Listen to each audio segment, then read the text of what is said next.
The CBS Radio Mystery Theater presents...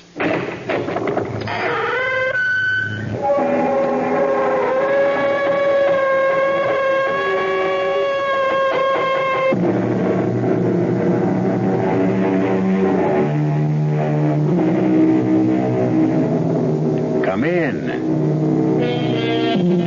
Welcome. I'm E.G. Marshall. For nearly 100 years, the strange case of Dr. Jekyll and Mr. Hyde has been thought of as a tale of horror, which of course it is, but it is also an intriguing mystery. For example, take the matter of Dr. Jekyll's curious will and the scene that took place one foggy London afternoon in the office of Jekyll's attorney, Geoffrey Utterson. No, Jekyll. I will not be a party to the making of such a will. You are my solicitor, yes, and my friend. Now, if you will not do it as my lawyer, do it. I beg of you as my friend. Everything you possess to go to this Edward Hyde in the event of your death or even your disappearance? Yes. Well, then you must tell me. I demand that you tell me. Who is Edward Hyde? Well, Jekyll, who is he? Utterson, I wish to heaven on you.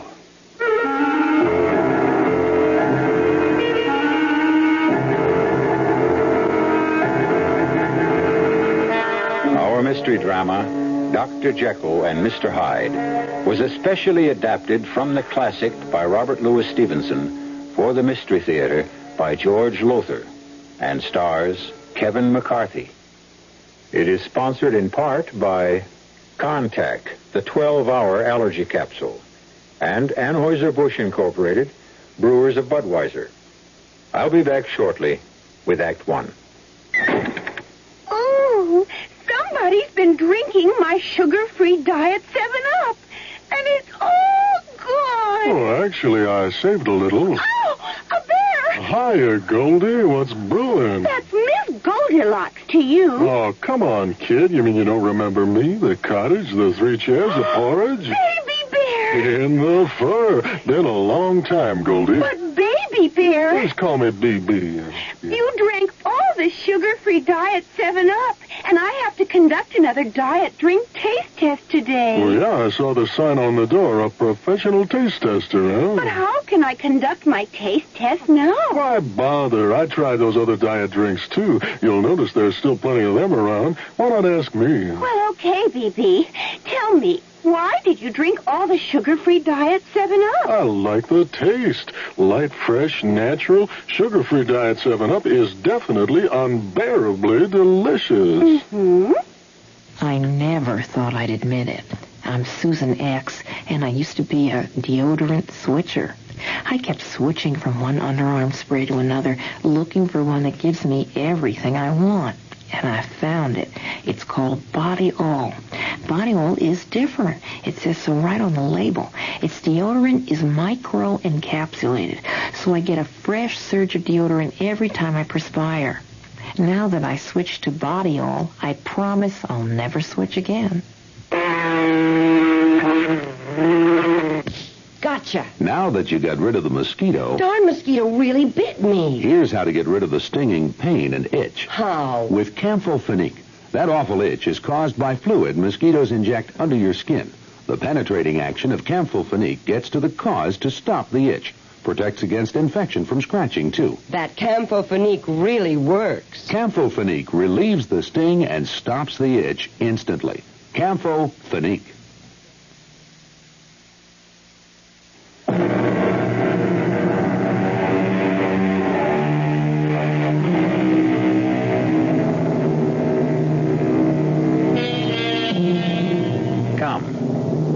Come with me now, back through the years to London, England, in 1896. It is late of a pleasant spring evening, and we find ourselves strolling in Cavendish Square, along with Geoffrey Utterson and his friend, Dr. Mortimer Lanyon. I must say I've enjoyed our walk, Utterson. We'll soon be at my place. Will you come in? Oh, thanks, Lanyon, but I think not. I've got a good deal of work to get through before I go to bed. I needed a break, though, a breath of air, which is why I came for this walk with you. And good heavens. That man coming toward us. Oh, strange-looking fellow, isn't he? Oh, his face in the light of the street lamp. That's the most evil face I've ever... Marian, he's coming straight at us. He's going to knock one of us down if we don't... You fool, you've knocked my friend down. You, hold on there. Hold on there, I say. Let go. No, not on your life. Go. You not only knocked my friend down, you walked straight over him. Sorry. Let me go. Who are you? Are you crazy? Are you out of your mind? You walked on my friend as if he were part of the pavement. I said I'm sorry. That's not enough. By no means enough. Who is this man? Lanyon, are you all right? I'm not sure. You walked on me. Stomped right over me. Who the devil are you? I warn you, the two of you. Let me go. Otis! Let me go, I say, or I'll kill you both. Look out, he's swinging that heavy walking stick, and he... Kill you. Oh, no, don't. You struck me. No one strikes Edward Hyde and lives. No! He'll kill us both with that walking stick! Run, Utterson, run! Come back! Come back here and I'll kill you. Stop! Stop, I can't go on. My heart. Oh, my to it. It's pounding like a trip hammer. Oh, good Lord, Utterson. I've never had such an experience of this kind in my life. Are you all right? You took a blow from that walking stick. Utterson, what is it? Name. The name he used. Did you hear it? Yes, but... What was it? Oh, I think I know, but I want to be sure. Hyde, he said. Edward Hyde. That's what I thought. Well, what of it? With the way you looked at... Do you know the man? Does the man mean something to you? No. I don't know the man. But the name. Oh, yes, the name means something to me. What? Well, what? And I'm not sure I can tell you, Lanyon. I'm not sure I have the right as a lawyer to do so. On the other hand, Yes? Well, you are my oldest friend, and your daughter Beatrice is engaged to Dr. Jekyll, isn't she? Yes, they're to be married in September. And perhaps I should tell you that... No, it would serve no purpose.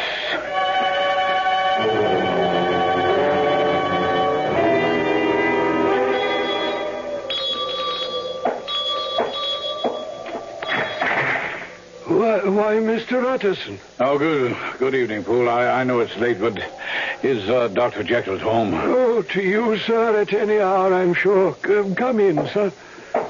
The doctor is at work in his laboratory. If you'll wait here a moment, sir. Thank you, Poole. Excuse me, Dr. Jekyll. What? Damn it.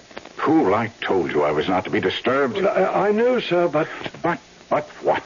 Mr. Utterson is calling, sir. Utterson? At this hour? Well, all right. Show him in. This way, Mr. Utterson, please. Thank you. Well, Utterson, this is a late-hour visit. Jekyll, I'll come straight to the point. Dr. Lanyon and I were out walking in Cavendish Square less than an hour ago when we noticed a strange man, a sort of, I don't know, dwarf-like creature with, I assure you, a face that, well, it was so vile, so evil, it brought the sweat out on my brow. Well? Well, this man, he walked straight into Lanyon, knocked him down, and then walked right over him. I ran after him, an argument ensued, and then, well, he threatened to kill both Lanyon and me with his walking stick.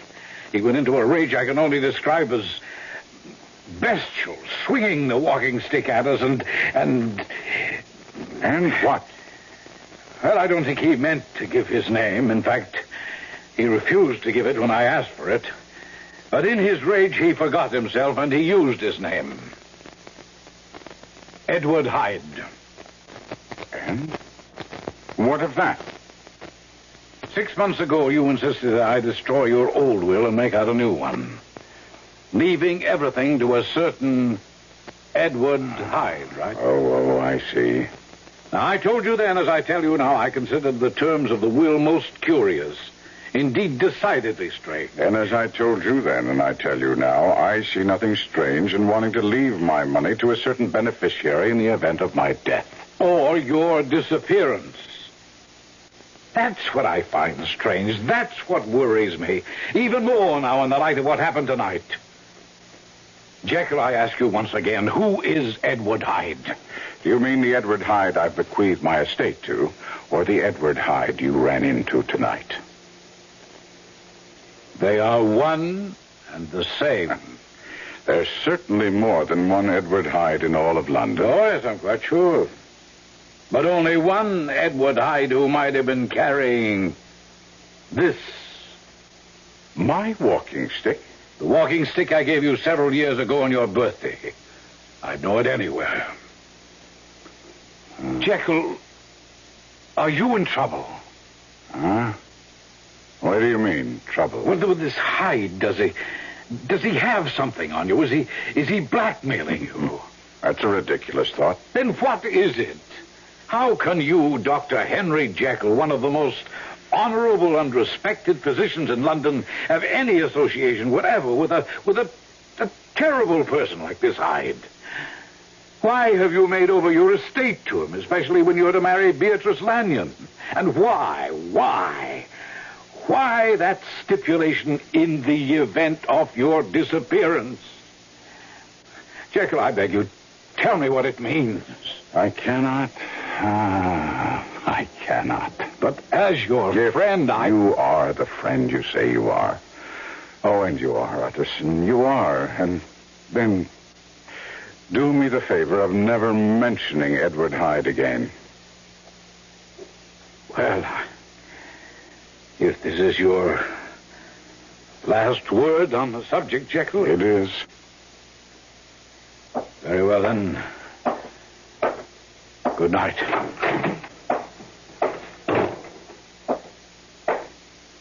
Oh, Poole. Yes, Mr. Utterson, sir. I'd like to ask you something. Oh, anything, sir? Who is Edward Hyde? Oh, God help me, sir. I wish I knew. We all of us in this house, everyone of Dr. Jekyll's servants, wish we knew. All right, tell me about him, this Hyde. Dr. Jekyll was away on a house call, I think. The front door bell rang, and I answered it, and there stood... Oh, a frightful creature, Mr. Utterson, frightful. I've met Mr. Hyde. I know. He said he wanted to see Dr. Jekyll. I started to say that Dr. Jekyll was not at home, but he pushed right past me in the rudest way, sir, and went straight into Dr. Jekyll's laboratory. Yes, I quite understand. Go on. Well, later on, I was in the kitchen when the bell rang from the laboratory. I went into the laboratory, and there, to my complete surprise, was Dr. Jekyll. To your surprise? Why, yes. You see, sir, he'd forgotten his keys, and I was so surprised that he'd somehow got back into the house. Well, did you ask him how? Oh, I did, sir, yes. But he ignored the question. Never mind that, he said. I want to give you certain instructions concerning Mr. Edward Hyde. He then said that Mr. Hyde was to be admitted any time he called. I see.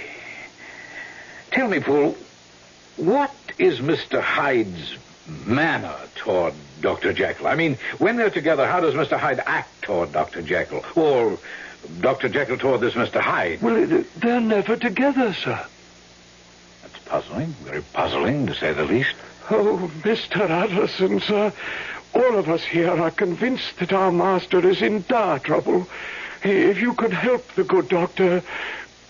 Yes, Poole. Yes, I certainly shall, if I can.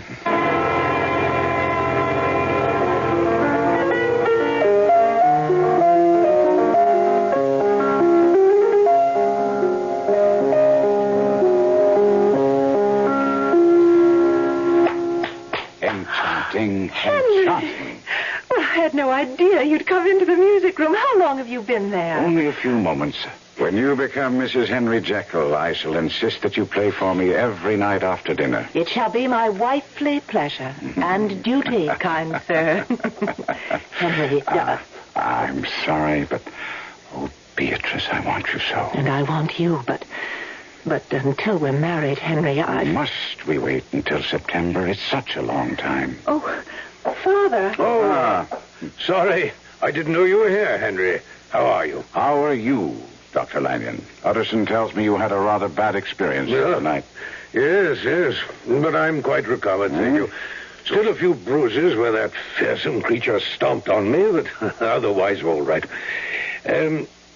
Something I've been meaning to ask you, Henry. Yes? But later. I don't want to interrupt you two lovebirds. Oh, Father. Well, I shall be in my study. Drop in before you go. Of course. Well, now, Henry. Where were we? Oh, yes, the wedding. No, now, look, dearest, we can't possibly change the date now. What if I insist? I don't think I understand. I say, what if I insist? But, Henry, you wouldn't. It would be so unlike you. It is so unlike you even to be talking this way. You've always gone along with my wishes. I have wishes, too. And rights, Beatrice. I have rights. Well, really, Henry, really, you have no rights, as you say, until we marry. It troubles me you should even say such a thing. In fact, Henry... Yes? In fact, what? Henry, I've been meaning to talk to you about this, and I keep putting it off because I feel a bit awkward, but... Well, to be honest with you, my darling, you're not the same man that I became engaged to. No, that's a silly remark. Well, the way you've acted the last few times we've been together, there's something different about you, Henry. I don't know what it is. I can't put my finger on it, but you've changed somehow, in some subtle way. Changed. Why, even your face. What about my face? Well, Henry, you don't have to snarl. What about it? My face. You're hurting me, Henry. Please don't. Really? Sorry. Sorry isn't enough. More and more you keep manhandling me, and then you say you're sorry. What's come over you? What's changed you in the past few weeks? What did you mean about my face? Oh, darling. Oh, it's only that... I suppose you're working too hard or something of the sort, but there are lines in your face that I've never seen before. Lines of tiredness, I guess. Yes, that would be it. Shadows under your eyes. Why, even now they look darker, deeper. Oh, and darling, I didn't notice before, but I do now. I think that you neglected to shave today. I must go. Go? You've only been here a few minutes. Patient. Remember, patient. Promise to visit. I'll drop in again tomorrow. Was that Henry who just left? Yes, Father. But he said he'd drop by the study to see me before he went. Yes, I know he did, but... Well, Beatrice, what's happened? I don't know. For a moment, I'd have sworn that Henry was changing before my eyes.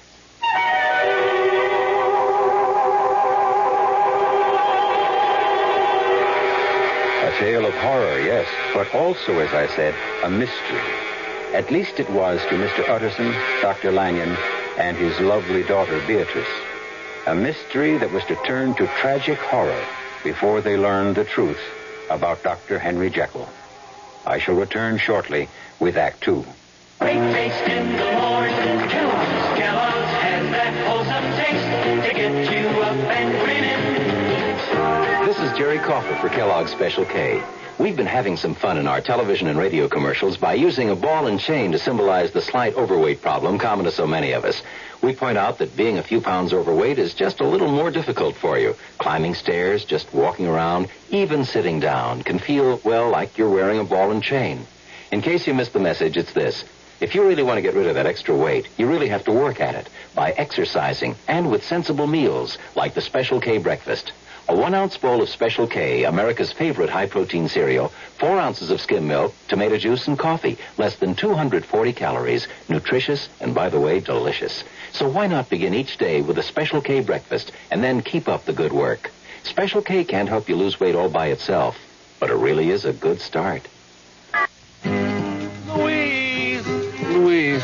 What? Is this your handiwork in the family album? What is Yes, this? it is. There's a caption, Junior wins the diving championship. I know. There's no picture here. I know there's I no didn't picture. take a picture of... I'm well aware of that. I ran out of film. It's just my way of telling you that, you run out of film or you forget to bring the camera an awful lot. I know. I mean, we have no baby picture of Alice at all.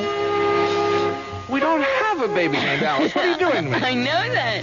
Just I'm play just me. trying to remind you that we should go out and buy some Kodak film and have it on hand. I know. Just in case we have a baby named Alice. Don't run out of Kodak film. You can never tell when that great picture will come along. Remember to keep enough film on hand. Kodak film, for the times of your life. Louise, What? here's a picture with no caption, right? Yeah. I mean, who are these people? I don't know. remember I never who they saw are. them before. I don't either. You know what you should do? What? You should go out and get some captions and keep them on hand in case you run out of captions.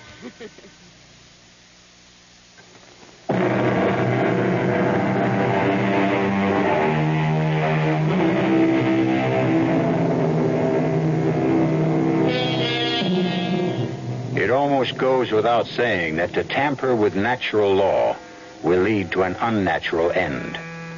Mr. Utterson, Dr. Lanyon, Poole, and the servants in Dr. Jekyll's household have begun to suspect that Jekyll is hiding some awful secret from them. A secret that involves the man known as Edward Hyde.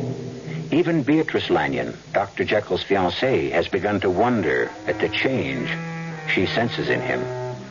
It may even be that the London police are beginning to wonder. Come in. Inspector Wolfe of Scotland Yard to see you, Dr. Jekyll. Oh? Show him in, Poole. Yes. This way, Inspector. Oh, thank you. Dr. Jekyll? Yes? Leave us, Poole. Inspector Wolfe of Scotland Yard, is it? Yes. Please take a chair, Inspector. Thank you. Well, now, Inspector, what can I do for you? Hey, well, I'm not sure you can do anything at all, Doctor, but are you aware that in the past 6 weeks there's been a rash of murders in London? Extremely brutal murders, Doctor. Each victim has been bludgeoned to death. Why do you come to me?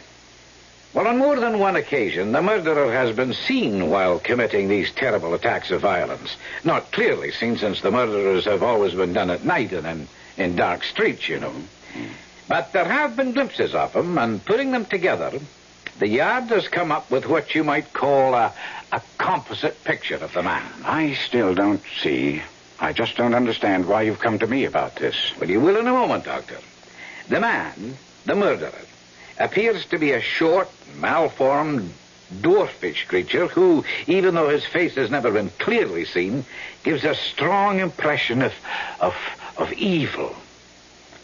Doctor, a particularly brutal murder took place last night in Montague Street. Dr. Danvers Carew was bludgeoned to death. Carew, Member of Parliament? Aye, the same. He was beaten to death with a walking stick. And the murderer was the dwarf-like creature that I mentioned. The person who saw the murder take place followed the murderer afterwards, you see, keeping at a safe distance, you may be sure. And, well, that's why I'm here. Why precisely? The murderer was seen to enter this house. You must be... Well, I was about to say you must be joking, but of course, you're serious. You don't happen to be acquainted with a Mr. Hyde, do you? A Mr. Edward Hyde? Well, yes, but he's not an occupant of this house. He doesn't live here? No. Does he visit? Well, on occasion, yes, but I haven't seen him now in, months, I should say. Friend of yours, is he? No. Patient. He suffers from a nervous disorder, comes to see me whenever he's in need of medication. Well, thank you for your time. Good day. Good day, Inspector. Damn.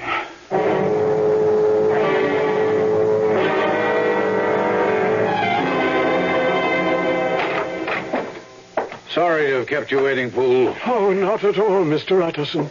What can I do for you? Mr. Utterson, I'm worried, fearfully worried, about Dr. Jekyll. Oh?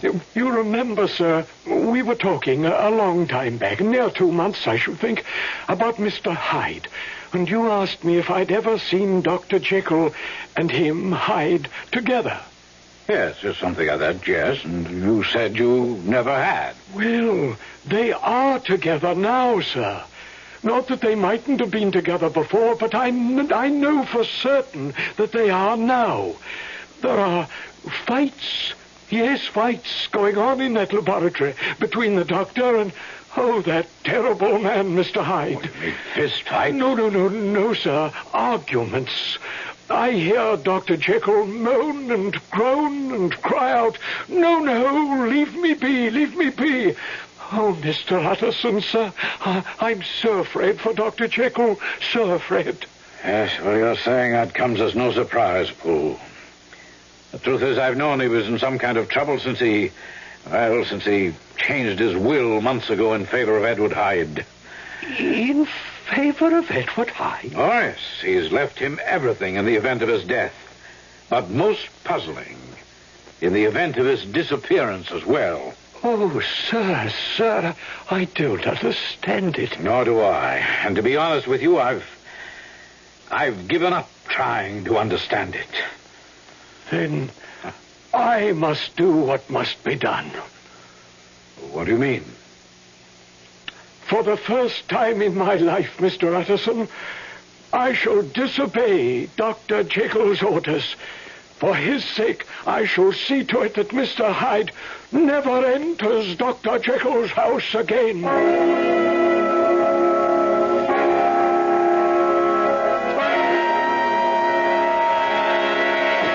Let me in! You hear me, Poole? Let me in! Never, Mr. Hyde! Never! Go away and stay away! You stole my keys, so it was you.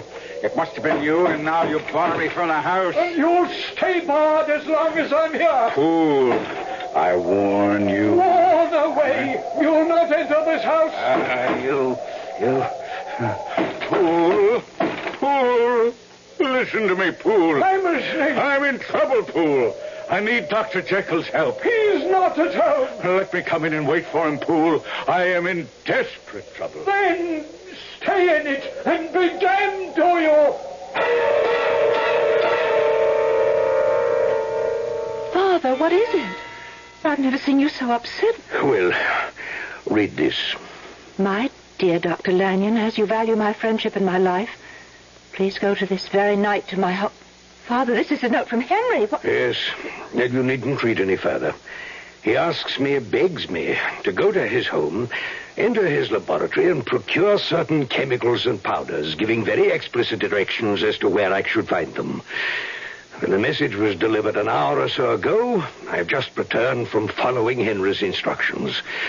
As you see, the message directs that I am to give these materials to whoever calls for them. But what does it all mean? Well, you are Henry's fiancée. You are close to him, closer than anyone else.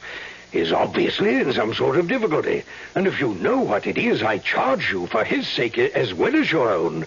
Tell me what it is. But if I knew, I'd tell you. But yes, he is in grave difficulty.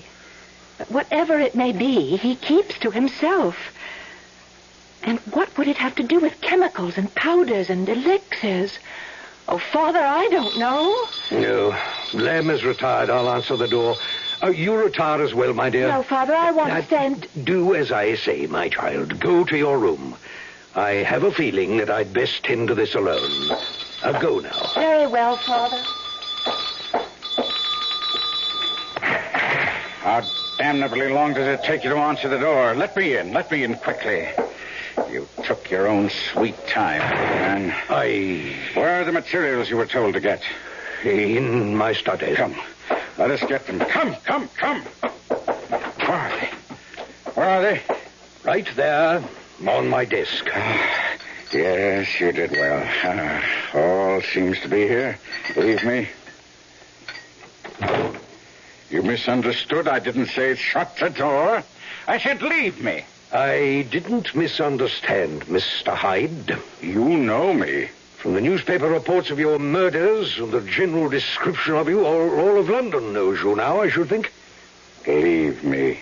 Go out and close the door and don't return until I'm gone. Not until you tell me what connection you have with my friend and my daughter's betrothed, Dr. Henry Jekyll. I tell you, if you value your sanity, leave me. I will know the answer to who you are and what connection you have with Jekyll, or you will not leave this room. Mr. Hyde! You fool! The police are hot on my trail. I killed the man. No, I'm not surprised. I went to Jekyll's house, but his blithering servant refused to let me in. That's why I sent that message to you. You? Well, it was signed by Dr. Jekyll. You don't understand. And I intend to understand, or you will not leave this room, this house. Ah! Back off, I say. Yes, as you see, I'm prepared for you. This gun is loaded, Mr. Hyde, and I shall use it if need be. You leave me no choice. If the police find me here, well, they will not find me. The potion is quickly prepared. The potion? Once again, leave me. No. Then damn you, witness what you shall witness. You're as big a fool as Jekyll. You're given the chance to leave well enough alone, but no. You must know the answer. Well, you shall know it. Your friend Dr. Jekyll had a theory. A theory he talked about so endlessly, so compulsively, that he bored everyone within the sound of his voice. You know the theory, do you not? Yes, I was one of the bored listeners. Yes, I know. But each of us contains within himself not one spirit, but two.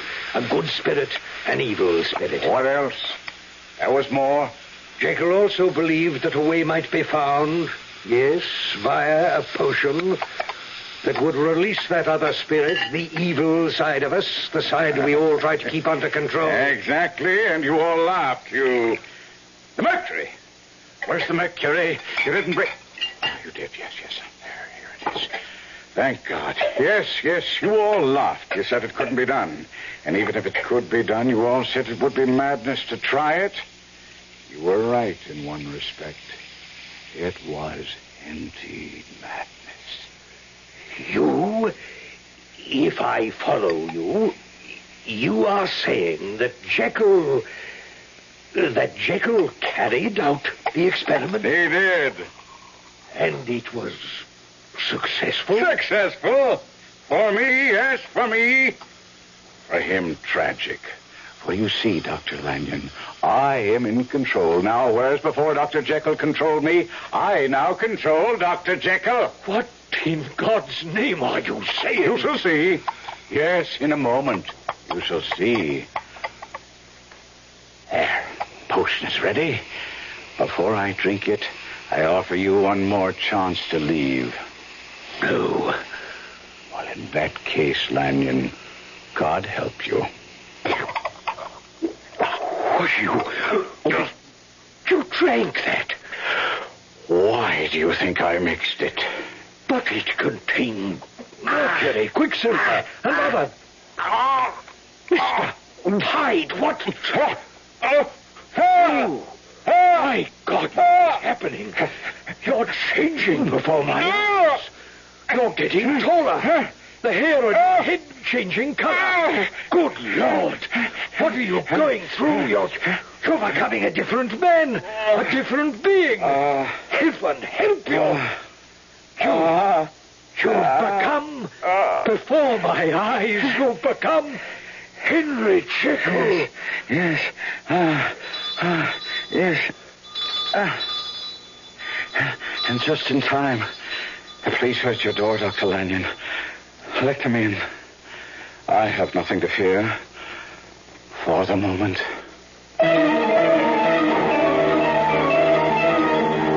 And so, before the shocked eyes of Dr. Lanyon, Dr. Jekyll's secret is revealed. Edward Hyde and Dr. Jekyll are one and the same man.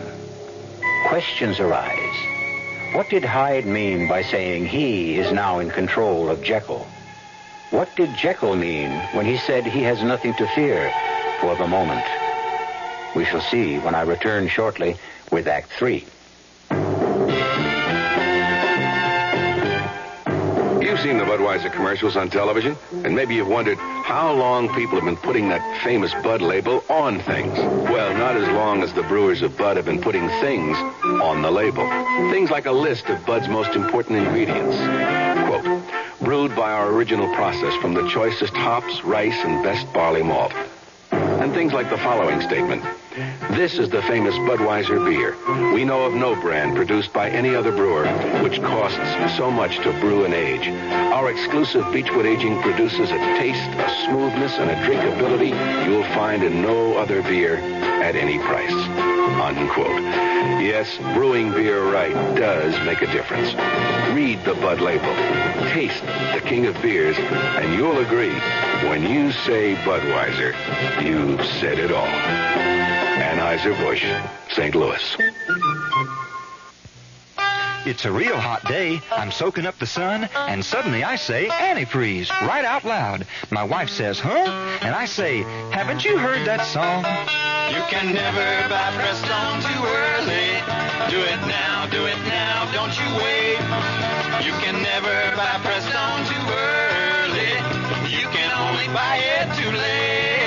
It's a fact. A 50-50 mix of Prestone 2 winter-summer formula and water, about 2 gallons for most cars, fights boilover because it helps your cooling system handle heat better than water. Fresh boilover protection and fresh corrosion protection, too, because only Prestone 2 has a patented silicone silicate inhibitor system. Nothing beats it for corrosion protection. Summer, winter, spring, or fall, you can never buy Prestone too early. You can only buy it too late. Can't trust Prestone. Who can you trust?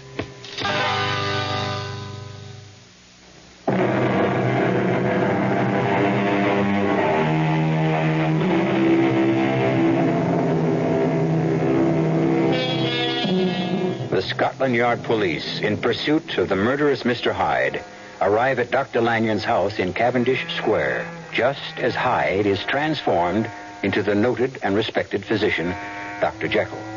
Now, as the police urgently ring the bell of the front door... Dr. Lanyon, you must answer the door. I can't get up from this chair, Jekyll. My heart, I feel weak, faint. Then I suppose I must let them in. Beatrice, how long have you been outside this door? Long enough, Henry. You know. Oh, heaven help you, Henry. Yes, I know. That's the police at the door. You'll not give me away. Dr. Jekyll. Inspector Wolf, isn't it? Yes, but what... one moment. Sergeant, place your men so every entrance and exit is guarded. Now, if I may come in, Dr. Jekyll? Certainly. My dear, this is Inspector Wolf of Scotland Yard. My fiancée, Miss Beatrice Lanyon, Inspector. How do you do? Oh, now, 1,000 apologies, ma'am, but we're looking for a murderer. A certain Edward Hyde. And what makes you think you'll find him here? A description of him was given to every hansom cab driver in London. One of them saw him enter this house little more than half an hour ago and notified the yard. Well, you've obviously made a mistake. This is the home of Dr. Lanyon. I am his daughter. We are not acquainted with anyone named Hyde. I beg your pardon, Dr. Jekyll. You said something? No. Miss Lanyon, I should like your permission to search the premises. Well, I'm afraid that's impossible, Oh, I don't Inspector. think you quite understand. If our information is correct, Edward Hyde is in this house, and he's a dangerous man, Miss Lanyon. A murderer. I'm sorry. No. Good night, Inspector. Inspector, I said good night. Is your father at home? Yes. Then I must ask to see him. If you'll not give us permission to search the house, perhaps he will. I'm sorry, Inspector, but my father... I insist, madam. Inspector, there is no Edward Hyde in this house any more than there was an Edward Hyde in mine when you called there. Very well. I won't pursue this matter further tonight, Miss Lanyon. But, Dr. Jekyll, I think we should have another talk, you and I, about your Mr. Hyde. He's not my Mr. Hyde, Inspector. He's a patient I haven't seen in a long time. Should he pay me another professional visit, I shall certainly notify you. And now, sir, good night. Good night.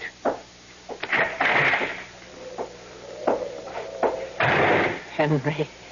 Oh, Henry, what terrible thing have you done? My darling. Oh, my dearest, I'm trapped by my own folly. Your father warned me a long time ago to give up my experiments, if only I had heeded his advice. Well, heed it now. It's impossible. It's too late. Why too late? I've lost control over Hyde. He controls me. Over these past months, he's grown stronger and I weaker. I never know how or when the transformation, horrible transformation, will take place. Heaven help me, Beatrice. I have become Hyde's slave. But it's not too late. We can't let it be. Father could help you, Henry. I'm sure he can. Come. We'll ask his advice. He'll know what to do. Perhaps you're right. Yes. Let's see what he has to say. Father, the police have gone and Henry's in fearful trouble, as you know, and he wants to... Father? Dr. Lanyon. Father, what is it? Why do you just sit there staring? Oh, my God. Oh, Henry. Yes. He's dead. What he saw tonight was too much for his weak heart. Edward Hyde murdered him. Heaven forgive me. I murdered him.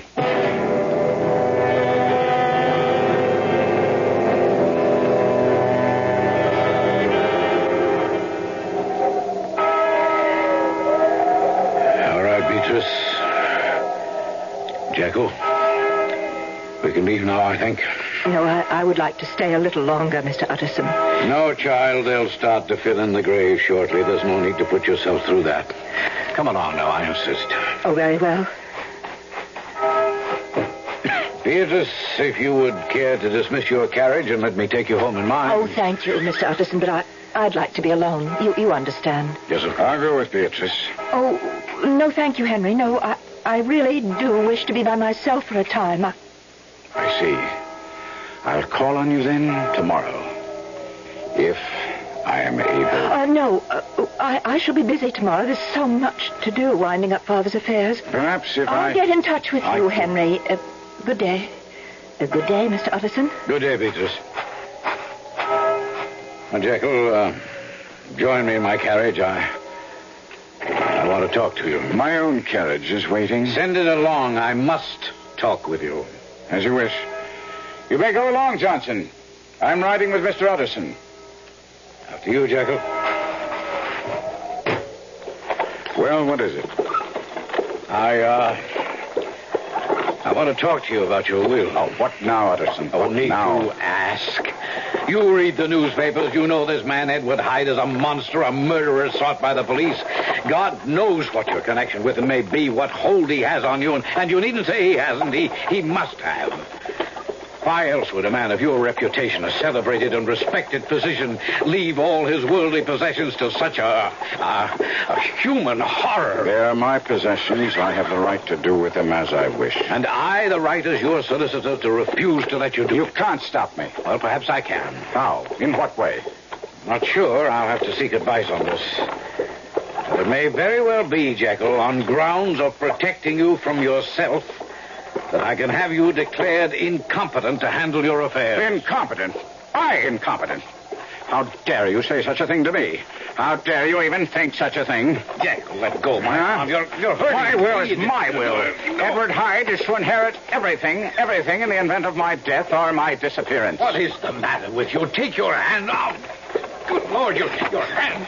Jekyll, your hand. It's covered with long hair. The fingernails are becoming... Hey, you meddling little pipsqueak. Face, it's changing. Of course it's changing, you interfering muddlehead. Do me out of my inheritance, would you? Prevent me from inheriting Jekyll's wealth? You, oh my God, you're Hyde. You are Edward Hyde. Yes, Edward Hyde. Edward Hyde. Murderer, Edward Hyde. Monster, according to you? Yes, but how could you? No, you're strangling me. You're... No. Die.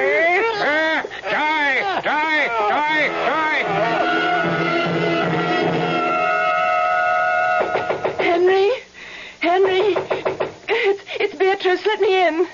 Henry? Oh, do you hear me? Open this door. Go away.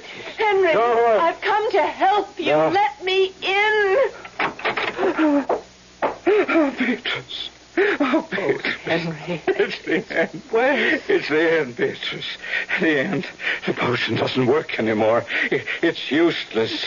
Hyde takes over whenever he pleases. Oh, dear Lord. There must be something we could... What is this gun? I meant to take my life in this horror once and for all. But he won't let me. I have only to pick up the gun and he returns. I no longer have any will of my own. He possesses me, owns me, like a demon. What is it? Cook, get out of here, Beatrice. Leave me at once. You're changing. You're becoming Hyde. Let go of me, Henry. Let go of you when I've wanted you, planned for you, lusted for you, my lovely creature, all these months, huh? Don't kiss me. Oh, yes. Kiss you and fondle you and caress you and... You're stronger than I thought, my beautiful Beatrice. Good, very good. That makes the sport worthwhile. Come away from you. Stay away from you who were made for love. Would you deny a man pleasure?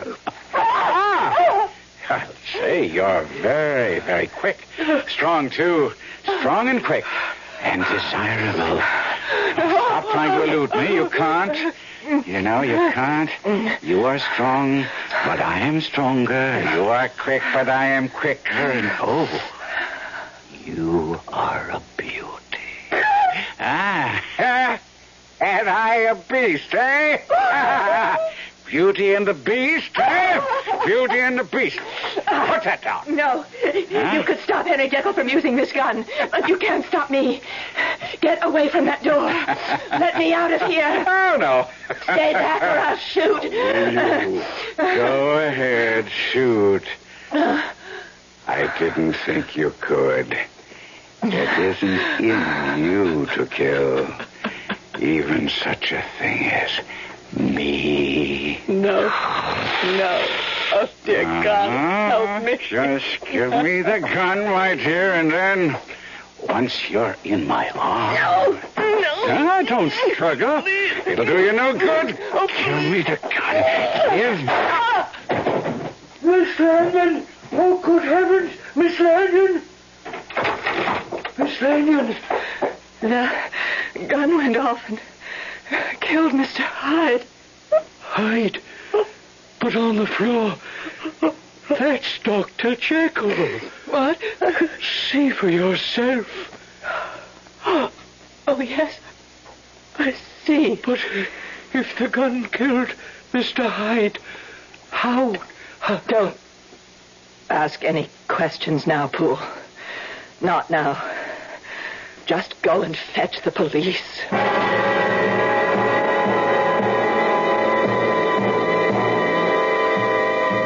As a baffled and distraught Poole rushes out into the storm to find a policeman, Beatrice Lanyon gazes down at the body of Dr. Henry Jekyll.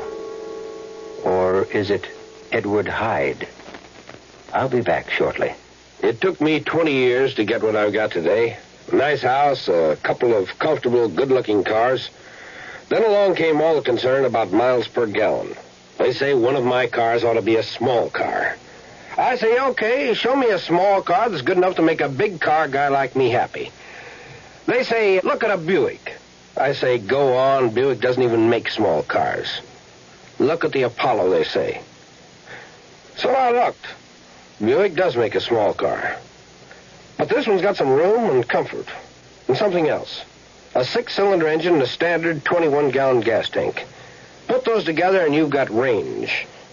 And that's just important to me as miles per gallon. So I consider everything about the car, the economy naturally, but also how nice it was inside and how smooth it was. And I bought the Apollo. There's nothing wrong with a small car, as long as it's a Buick. Apollo, the Buick of small cars.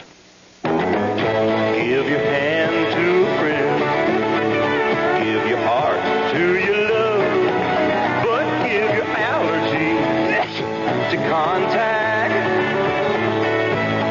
listen carefully, because this message may surprise you. There is an ingredient that can effectively help block pollen's bad effect on your system. Sneezing, sniffling, drips, itchy, red, watery eyes. It's the antihistamine most prescribed by allergy specialists, and it's an ingredient in Contact. Surprising, yes, but the true wonder of Contact is how our tiny time pills keep this antihistamine working, helping up to 12 hours per capsule, all day, all night. Allergy is our business, too. Give your hand to a friend. Give your heart to your love. But give your allergy to Contact. Take Contact only when needed, only as directed.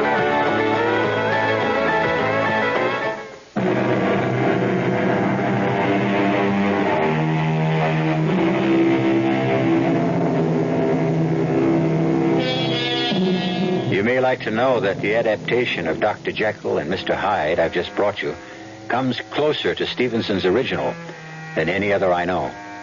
I think you'll agree it was as much a mystery as a tale of horror. Our cast included Kevin McCarthy, Marian Seldes, Ian Martin, and Kurt Benson. The entire production was under the direction of Hyman Brown. Radio Mystery Theater was sponsored in part by Buick Motor Division, the Kellogg Company, makers of Kellogg's Special K cereal, and new sugar-free Diet 7-Up. This is E.G. Marshall inviting you to return to our Mystery Theater for another adventure in the macabre. Until next time, pleasant dreams.